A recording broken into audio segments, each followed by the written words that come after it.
eh, Marcello Clerici se traslada a la casa de Giulia y allí la composición visual es extraordinaria, el manejo de la luz y la sombra en estas líneas que se forman de manera horizontal por medio de las persianas, el propio vestido a rayas horizontales de Giulia, la comida que va a tener con la madre de Giulia y todas las implicaciones que va a tener este diálogo en relación a una enfermedad que tiene uno de sus familiares y que a través de una carta que reciben, entiendo yo anónimamente, le hacen la advertencia de que no se case con Clerici por esta cuestión de esta enfermedad mental producto de la sífilis en la familia de Clerici. Sí, es muy interesante esta escena en la casa, donde, como bien dices, este juego de luces, de sombras que forman líneas horizontales, pues al menos a mí me hablan, la horizontalidad me habla de esta estabilidad que proporciona un hogar, y que es eso lo que estaba buscando precisamente Clerici. Y bueno, aquí también hay una conversación interesante con la novia, con Giulia, quien le dice que bueno, va a tener que ir a la iglesia, ¿no? A confesarse para poder contraer matrimonio. Y bueno, él le dice: es que yo no creo en la religión. Y le dice ella algo muy interesante, y que también nos habla pues de esta ideología, estas creencias que también tenía el director de esta película. Dice ella: la mayoría de la gente que va a la iglesia no cree, ¿no? Entonces es una constante en la película cómo van arrojando estas ideas, que nos hablan mucho del propio director de Bertolucci, ¿no? Así es, y después vemos a Clerici visitando a su madre, que está en una casa también muy interesante, pero el traslado de Clerici de la casa de Giulia hacia la casa de su madre es una también de las escenas más interesantes por el planteamiento de los encuadres.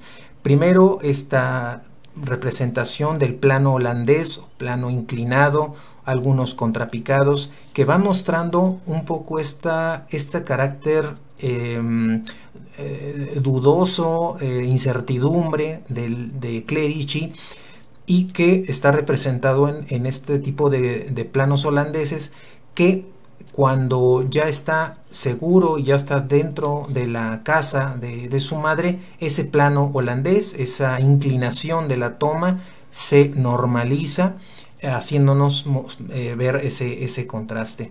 Y pues también ahí va a llegar este personaje, Manganiello, quien es el que va a estarlo acompañando el resto de su trayecto, porque de alguna manera ya ha sido contactado o ya ha sido aceptado por el ministro, y entonces ya es el momento de mostrarle esta misión que tendrá que resolver. Sí, y este plano holandés del que hablas, que se presenta, precisamente se da por el hecho de que Manganiello lo está siguiendo.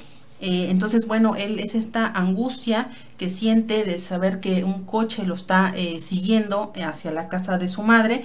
Y pues efectivamente Manganiello a lo largo de la historia, de la trama, pues va a ser ese elemento que lo desestabiliza de lo que él quería, que era la normalidad, ¿no? Así es, y también vamos a tener después la visita de Marcello Clerici al manicomio donde está su padre, y nuevamente un gran contraste porque tenemos una explanada muy amplia de bancas de bancas de piedra totalmente blancas, el padre firmando la aceptación para que Clerici pueda casarse, y muchos de los recuerdos que el Clerici le va a decir a su papá, en relación también con algunas torturas que estuvo él haciendo en su momento, por unas recriminaciones que le estaba realizando en esa reunión que tuvieron. Así es. Posteriormente de esta visita al padre, pues lo vemos a él en el confesionario, que ya había sido requerido para poder casarse. Y bueno, aquí es cuando también un gran flashback nos presenta esta cuestión de lo que él sufrió a la edad de 13 años con este joven homosexual que lo acosó en una casa y finalmente le disparó. Y bueno, aquí se ve mucho este diálogo que va teniendo con el padre, quien le dice que bueno, siempre entonces ha vivido en el pecado, en fin, una serie de ideas ahí religiosas, ¿no? Así es, y esta idea de buscar ser un hombre normal es el que va a mover mucho de las acciones de Clerici. Después tenemos la escena también de mucha riqueza de color, una paleta de color muy interesante, que es la especie de despedida de soltero, en donde tenemos música, serpentinas, y los invitados, que la gran mayoría son ciegos, amigos de Italo. Él dice aquí una frase, el propio Italo dice, nunca me equivoco, y entonces Bertolucci lo que hace es hacer un tildeo y mostrarnos los zapatos de este personaje para ver que tiene un zapato café y uno negro, mostrando esa diferencia entre lo que se dice y lo que las acciones están mostrando.